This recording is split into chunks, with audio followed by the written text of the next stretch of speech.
percée par Cédric Pioline qui revient à 2 jeux à 1. Ouf, on va respirer un petit peu car il y a une question que je me pose, Jean-Paul. Et pendant ce temps, pendant que les joueurs nous font vibrer, que fait la police? Que fait l'inspecteur d'Éric? Eh bien, il traque les malfaiteurs. En direct à Malmö. Au Malmö Massan, on n'a pas besoin de dégainer les revolvers. Ce sont les raquettes qui font la différence, les petites balles jaunes et puis la volonté de 2 joueurs. Thomas Enquist qui est pensif. Cédric Pioline un peu plus confiant. Alors je me disais, Jean-Paul, à propos de Cédric Pioline qui a été mené 2-0 dans ce 3e set, il a dû se dire, je n'ai plus rien à perdre, je vais jouer, me libérer. J'ai 2 sets d'avance et c'est peut-être cela qui lui a permis justement de revenir et de gagner son service après 9 égalités. C'est exactement ce qui s'est passé de part et d'autre, mais si Cédric parvient à raccrocher encore un peu, s'il peut gagner le service d'Enquist, les choses deviendront compliquées pour le Suédois, car là il ne pourra plus jouer au poker, il ne pourra plus lâcher tous ses coups et il va falloir qu'il joue en temporisant un peu. Donc il est peut-être bien que Cédric fournisse encore un gros effort à ce moment du match.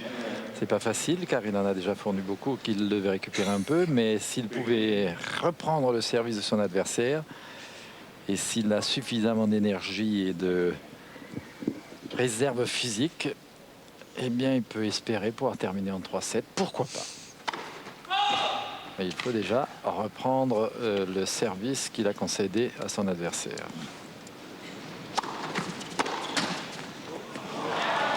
Et là, elle n'est pas passée. 15-0.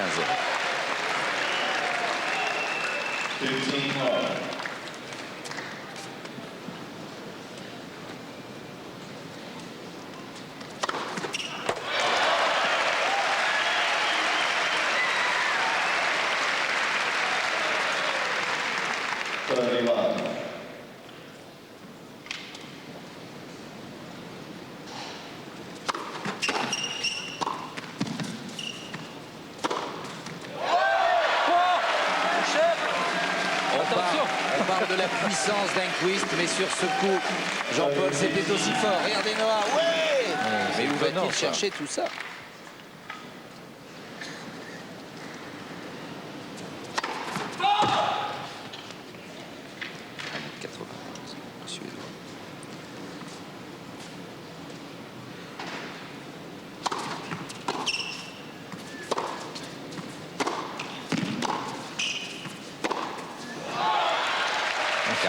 Il ne retient plus aucun coup là, Cédric, et on va pouvoir quand même, on va devoir s'attendre à ce que de temps en temps, il y en ait une qui lui échappe, car à frapper tout à 100%, la précision est tout de même un petit peu aléatoire.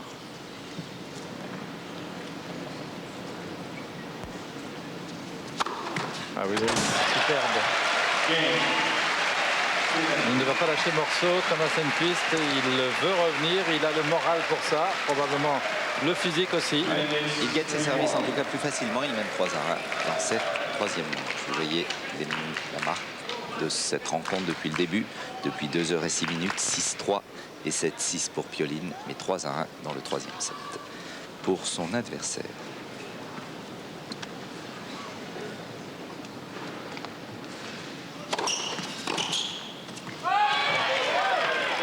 Elle est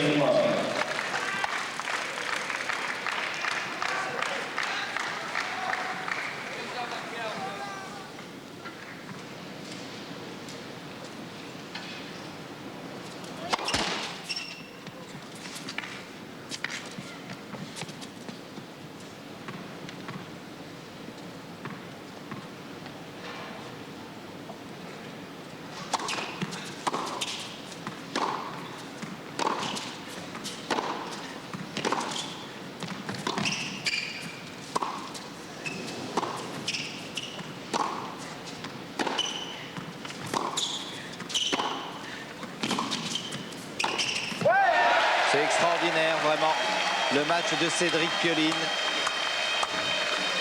Il profite de la moindre occasion pour monter. Regardez.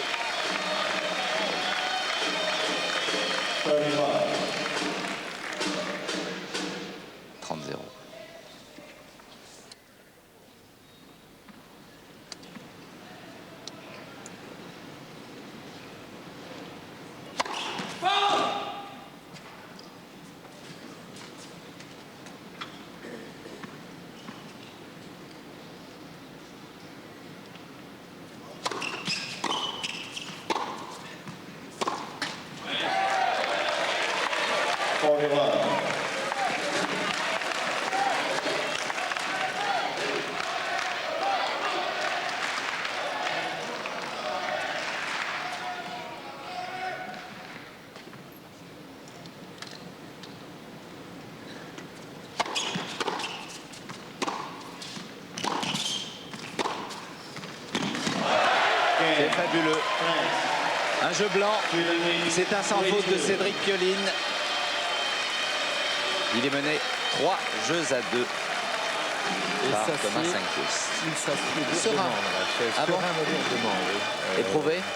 Vous avez le crois sentiment, qu'il a- Jean-Paul, qu'il essaie de terminer en 3-7? Je trouve qu'il lâche énormément de coups, beaucoup plus de coups qu'il n'en a peut-être lâché pendant plusieurs parties d'affilée. Et alors c'est formidable parce que ça lui fait pratiquer un jeu de toute beauté qui est très spectaculaire et qui en plus fait des points. Mais ça pourrait aussi vouloir dire que on ne veut pas temporiser, on va aller le plus vite possible au bout du résultat et ça serait pas mal effectivement. C'était dans les 7 précédents lorsqu'il disait non, non, non, cette balle n'est pas bonne, elle est faute, confirmée par Yannick Noah. Eh bien, Jean-Paul, c'est vrai, il va tenter de terminer en 3-7. Cédric Pioline, certainement, regardez, la combativité, la rage de vaincre et les encouragements de cette équipe de France, de tous les joueurs, du capitaine Yannick Noah dans cette ambiance magnifique ici à Malmö. Je vous l'ai dit, depuis la création du groupe mondial en 1981, l'équipe qui a remporté le double a gagné la Coupe Davis. Est-ce que ça va se vérifier encore aujourd'hui? Pour l'instant, oui, mais attention, rien n'est fait, car en face de Pioline, il y a Thomas Enquist au service. Il mène 3-2.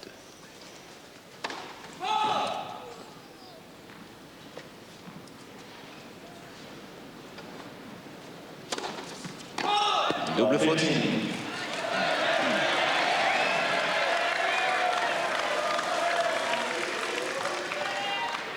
Quatre doubles fautes pour Enquist, une de plus que Cédric Pioline.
Cédric pour essayer de faire le break, d'égaliser à 3 partout.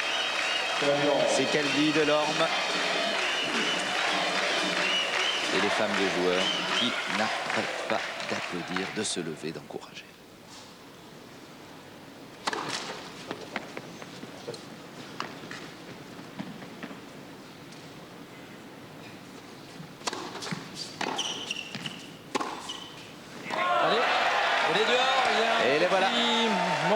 Baisse de régime d'Enquist. C'est le moment. On le sentait. On sentait que Pioline était libéré. Cette balle d'égalisation à 3 jeux partout qui relancerait complètement Pioline dans ce 3e set. Oh là là, superbe. 193. Un ace. Un jeu. 41.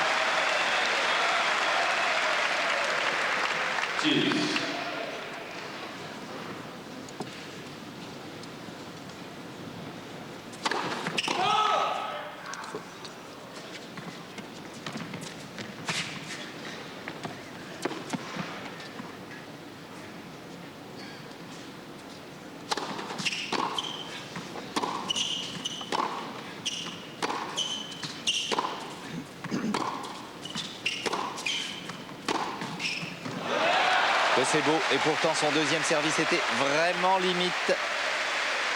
Avantage Suède.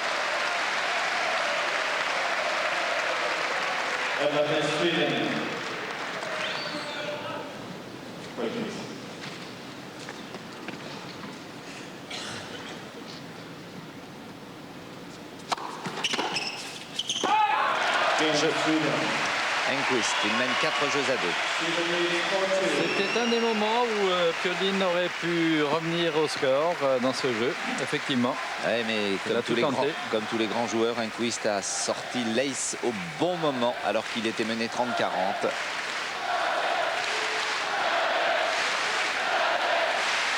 Écoutez les Suédois, magnifique.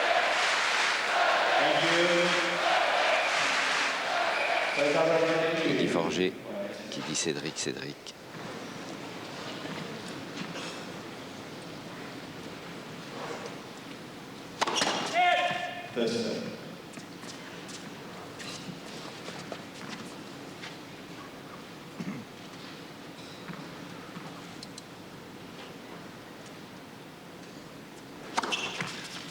Et voilà un ace.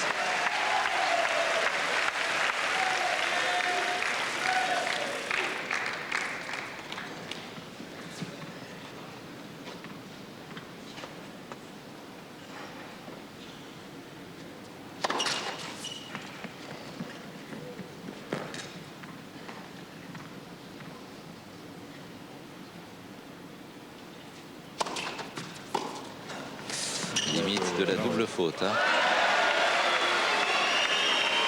Il l'a cru dehors. Thomas Enquist a voyé dehors, effectivement. Ils ne disent rien, les Suédois. Mais elle n'est pas dehors, elle est dans le cours. Ouais. Il ne l'avait pas bien jugé.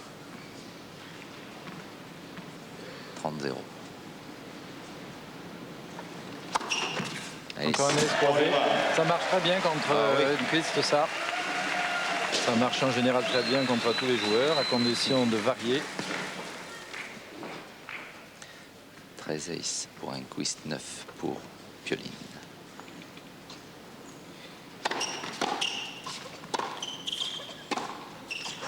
Ah, il le fait bien. Oh là là. Superbe. 40-15.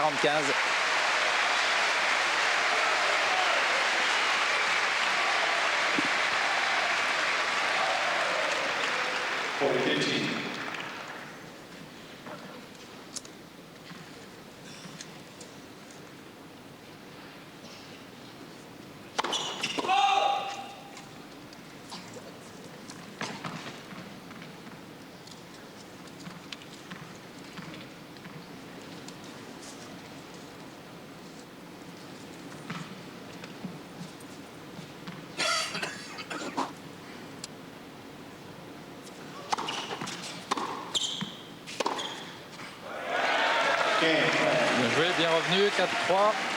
Il a toujours des chances de raccrocher ce set. Le jeu précédent, vous l'avez vu, il n'était pas loin de reprendre son service à Enquist. Il a gagné son service facilement, Piolin. 4 jeux à 3 dans cette troisième manche.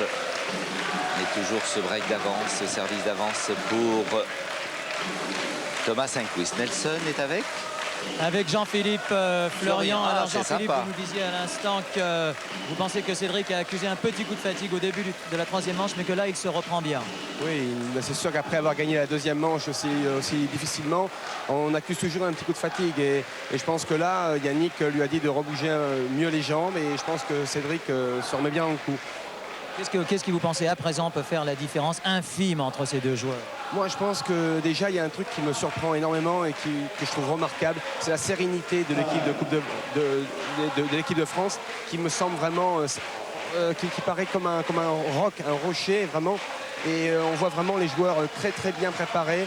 Et certainement grâce à Yannick qui a su les préparer de toute façon. Merci Jean-Philippe.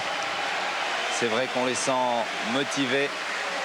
Ils viennent ici en Suède pour essayer de conquérir cette Coupe Davis que la France a déjà gagnée à 7 reprises. Ce serait une belle 8e et vous imaginez la fête en cas de victoire.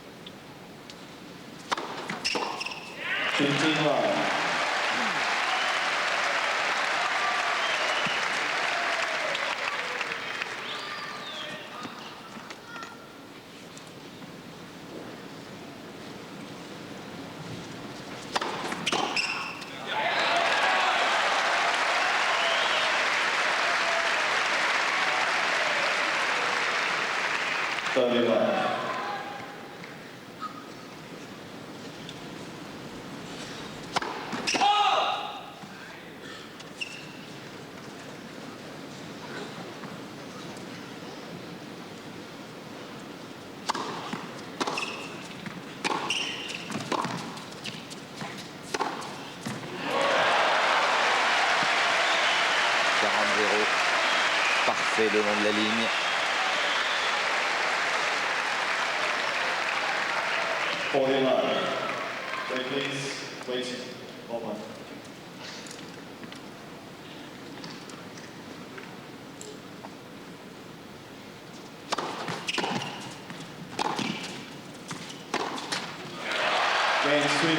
Voilà, 5 jeux à 3. Thomas Enquist. Il sent que ce troisième set est à sa portée. Yannick Noah qui a dû dire à Cédric Pioline, allez maintenant tu joues libéré. Essayez de confirmer sur ce service. De revenir à 5-4 et puis de breaker pour tenter d'égaliser à 5 partout. Sinon, eh bien, il faudra tout donner dans le quatrième set.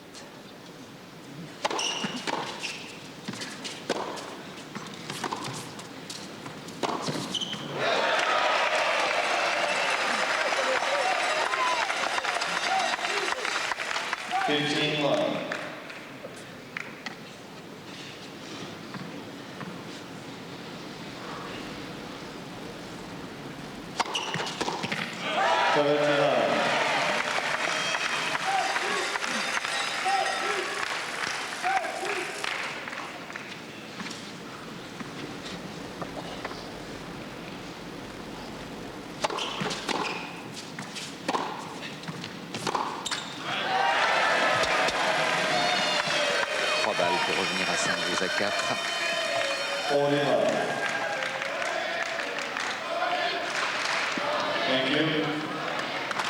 5-3 ça va encore pour Enquist, mais à 5-4 il y aura un peu plus de tension.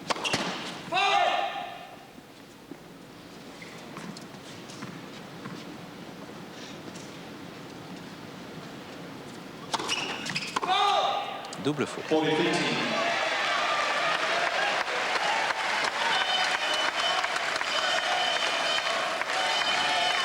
Ah, on se passionne pour le match, les yeux rivés sur cette petite balle jaune.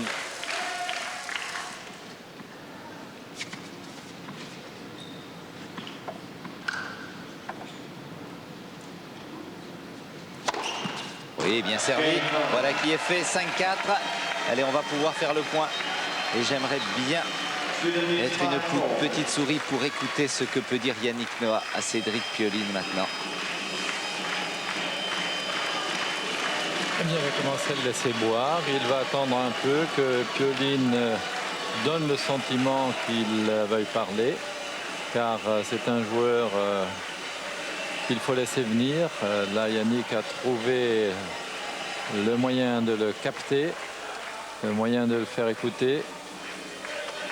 Il doit lui dire, Yannick, d'essayer de relancer le plus long possible et ensuite d'engager l'échange et de le promener, je suppose, et éventuellement de faire des coupures de cadence, voire d'effet.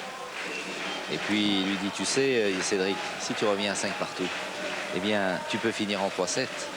Et contre Enquist, ce serait un formidable exploit. Écoutez les supporters français, ça chante, hein, je peux vous dire que ça chante.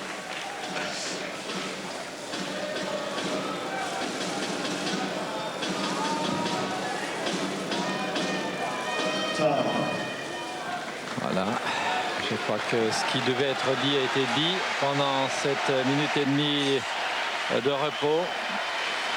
Le tout n'est pas seulement d'enregistrer et de comprendre. Ce qui est le plus difficile, et c'est pour ça que les champions sont uniques, c'est de réaliser ce qu'on a pensé devoir faire. Alors on va voir si ça va marcher. Et comment va réagir Thomas Enquist? Voici la réponse. Il est au service.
Très tendu ce 10e jeu du 3e set, 30-15.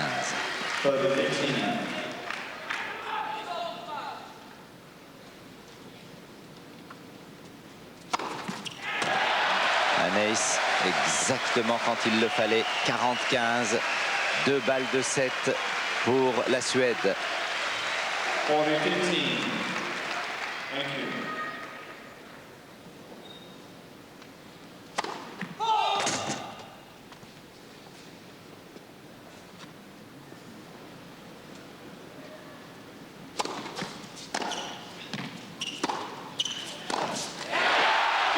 Voilà, après 2h25 minutes de jeu exactement, 3e set gagné par Thomas Enqvist, 2 manches à 1 pour la France. Tout reste à faire maintenant, service Pioline qui va tenter de s'imposer en 4-7, sinon il y aura une 5e manche particulièrement difficile pour les 2 joueurs, c'est certain. En tous les cas, un match passionnant, une finale de Coupe Davis indécise, comme on les aime, avec son suspense. Ça pourrait très bien rentrer dans la filmographie de l'ami Hitchcock. Ça rentrera.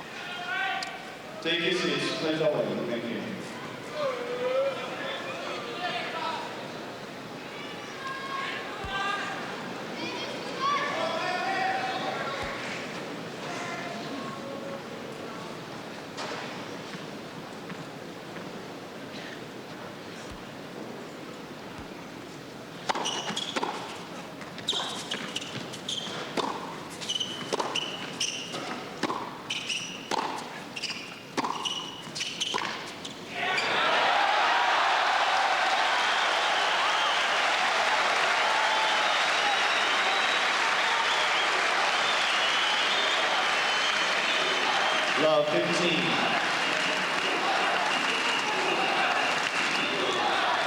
Thank you.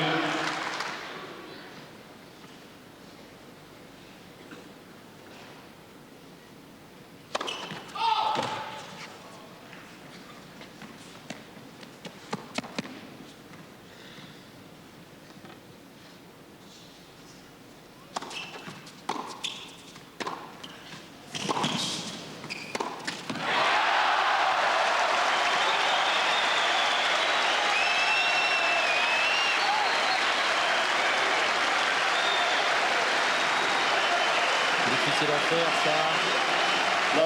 Avancer à cette vitesse, prendre une balle montante, presque une demi-volée et faire un coup lifté là-dessus. Un peu plus de lucidité serait nécessaire à Cédric pour réactiver les changements de cadence, les changements d'effet.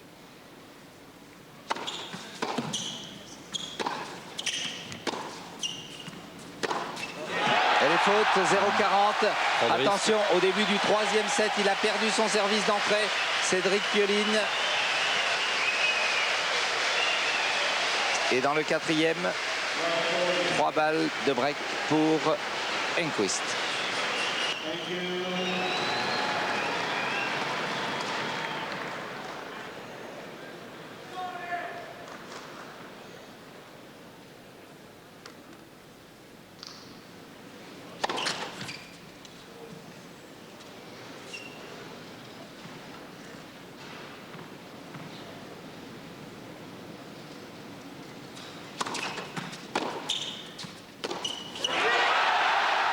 Voilà qui est fait, un jeu blanc pour Enqvist d'entrée. Il prend le service de Pioline, 1-0 dans ce 4e set. Ça allait très bien après les 2 premières manches, un peu moins bien après le 3e set et un 1-0. On se pose des questions. Guillaume Raoult, c'est avec Nelson Montfort. Très très sympa à vous, Guillaume, vu l'état de tension qui existe sur ce match, de nous rejoindre. Qu'est-ce qui peut se passer à présent selon vous? Il faut gagner un set encore dans ce match. Enqvist se met à très bien jouer, un peu comme il a fait contre Arnaud. Cédric a très bien joué au début en variant beaucoup les effets, ce qui a gêné Enquist. Et là, il rentre un petit peu dans le jeu d'Enquist peut-être. Il va falloir changer un petit peu. Mais je crois que Cédric a les ressources pour changer et revenir bien dans le match pour nous apporter ce dernier point. Merci beaucoup Guillaume, on vous laisse rejoindre les vôtres. Merci. Vous voyez comme ils sont confiants côté de l'équipe de France. Bien sûr Lionel avec Henri qui a un drapeau. Oui, allez-y Lionel. Oui, Henri qui essaie bien sûr de conserver le moral, même si on sait, tout le monde le sait, ça va être très dur, car le tie-break a laissé des traces sur l'organisme de Cédric apparemment. Oui, le tie-break était très dur.